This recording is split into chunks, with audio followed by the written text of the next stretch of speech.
Ahadjonov, yaxshi pas. Hujum davom etadi. Ahadjonov, zarba! Gol! Gol!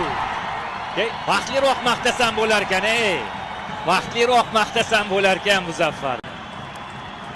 Eshitdi meni. 10 soniya oldin vaqtga. Endi kimni maqtay bo'lmasa? Endi kimni maqtay? Juda ham zo'r harakat. Mana Ahadjonovda rostdan ham juda katta o'sish, rivojlanish nimalarni qilib tashladi hozir. E'tibor bering.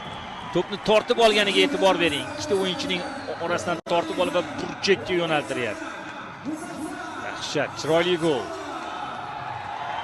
Qarang, tortib, o'tib, yana burchakka to'pni yo'naltiryapti-da.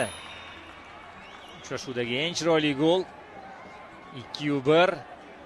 O'zi bilasizmi, Xayrli Solihovning uzatmasi ham to'g'ri chiqmadi, lekin shuni ham